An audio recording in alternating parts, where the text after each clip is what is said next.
کرتے یا آپ نے سب کو ریجیکٹ کر دیا ہے اپنے علاوہ، سب کو آپ نے نظر انداز کر دیا ہے. اب بعد میں آنے والے لوگ اپنے ایمان کو اگر ظاہر کریں تو ان کے ایمان کو دیکھا جائے اور دیکھنے کے بعد دیکھا جائے یہ صحابہ کے برا کہنے والے ہیں یا صحابہ کے 16 آنے ماننے والے ہیں. اگر صحابہ کے برا کہنے والے ہیں تو بعد میں آنے والے لوگ مسلمان نہیں. اور یہ میں اپنی طرف سے نہیں کہہ رہا. حضرت سیدنا زین العابدین کے پاس کچھ لوگ آئے اور آنے کے بعد ان سے کہا جاء نفر من العراق من شیعتکم الى کشف الغمہ فی معرفت الائمہ. کچھ لوگ آئے عراق سے من شیعتکم، یہ آپ کے شیعہ ہیں. حضرت نے دیکھا، کس نے؟ سیدنا زین العابدین نے، اور فرمایا هل انتم من الذين هاجروا واخرجوا من ديارهم، کیا تم مہاجرین میں سے ہو؟ قالوا لا، کہنے لگے نہیں ہم مہاجرین میں سے نہیں. هل انتم من الذين تبوؤوا الدار والايمان من قبلهم، کیا تم ان میں سے ہو جو انصار تھے، جنہوں نے مہاجرین کو ویلکم کہا، جو مہاجرین سے محبت کرنے والے تھے؟ قالوا لا، کیوں؟ فقالوا في ابي بکر وعمر وعثمان، وہ لوگ ابو بکر، عمر اور عثمان کو الٹا سیدھا کہہ رہے تھے. حضرت سیدنا زین العابدین فرماتے ہیں میں قسم کھا کے کہتا ہوں بعد والوں میں سے تم نہیں ہو سکتے ہو. کیوں؟ قرآن کہہ رہا ہے والذین تبوؤا الدار والایمان من قبلہم. اس کے فوراً بعد یہ آیت ارشاد فرمائی والذین جاؤوا من بعدہم، جو لوگ بعد میں آئے یقولون ربنا اغفر لنا ولاخواننا الذین سبقونا بالایمان. وہ کیا کہہ رہے ہیں؟ کہ اللہ ہمارے گناہوں کو معاف فرما دے، اور جو ہم سے پہلے چلے گئے صاحب ایمان لوگ جو چلے گئے ان کے گناہوں کو معاف فرما دے. اور آگے کیا ولا تجعل فی قلوبنا غلا، اور ان کی طرف سے ہمارے دلوں کے اندر کوئی تنگی نہ پیدا فرما. زبان سے کہنا، قلم سے لکھنا آگے کی بات ہے. صحابی کی طرف سے دل میں تنگی پیدا ہو جائے گی تو تم مسلمان نہیں رہو گے.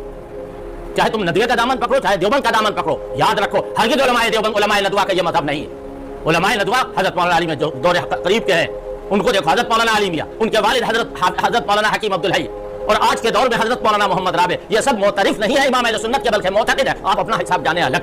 میں کہہ رہا ہوں پوری ذمہ داری کے ساتھ، میں نے کہا تھا کہ میں دارالعلوم کی شورا کا بھی ممبر ہوں اور ندوے کی شورا کا بھی ممبر ہوں، اور آپ جانتے ہیں ندوے کا بالکل یہ ذہن نہیں. اگر کوئی مسئلہ ایسا پیدا ہوا ہے کبھی تو علماء راسخین کھڑے ہوئے ندوے میں، اور کھڑے ہو کر کے انہوں نے اس مسئلے کے سلسلے میں جو کرنا چاہیے وہ کیا. کسی خادم و کسی چاہنے والے سے کہو صف نعال کتنی اعلیٰ درجے کی جگہ ہے. حضرت علی رضی اللہ تعالیٰ عنہ سابقین اولین میں سے ہیں.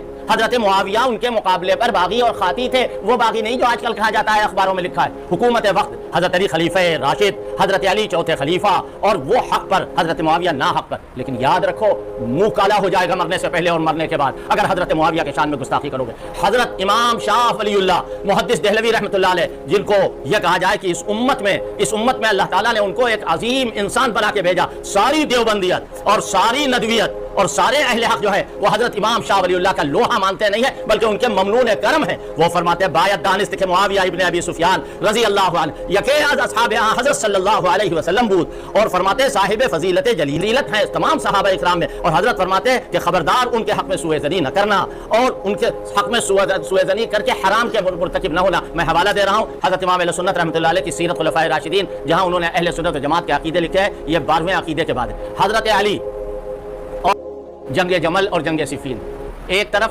حضرت علی، دوسری طرف صفین میں حضرت معاویہ. یقیناً لڑائی ہوئی. پھر اب آپ سے یہ کہا جا رہا کہ آپ آئیے حضرت علی کی طرف کھڑے ہو جائیے، حضرت معاویہ کو برا کہہ دیے. اس زمانے میں جس زمانے میں یہ جھگڑا ہوا ہے حضرت علی کی زبان سے حضرت معاویہ کے خلاف ایک جملہ نہیں نکلا. اگر کوئی گڑھ لے تو اس کا اپنا معاملہ. حضرت معاویہ نے بھی حضرت علی رضی اللہ تعالیٰ عنہ کو مانا ہے، ان کے فضل کو مانا ہے، ان کے شرف کو مانا. کہ صاحب وہ تو ایک تاریخی حقیقت ہے. میں نے کہا اچھا تاریخی حقیقت قرآن کے سامنے باوزن ہوگی اور قرآن اس کے سامنے بے وزن ہوگا. ہم نے اصحاب کرام کی عظمت کو قرآن مجید کے راستے سے جانا ہے. وہ قرآن کے ناقل ہے، وہ حدیث کے ناقل ہے. تمام محدثین کا اجماع ہے کہ کبھی بھی کسی بھی قیمت پر صحابہ پر کوئی جرح و تعدیل نہیں ہوگی. صحابہ کو جانچا پرکھایا نہیں جائے گا. جتنے راوی ہیں سب کی جانچ پڑتال ہوگی لیکن صحابہ کی جانچ پڑتال نہیں. اور ام المومنین کو اگر اماں نہ کہو تو ایمان چلا جائے گا.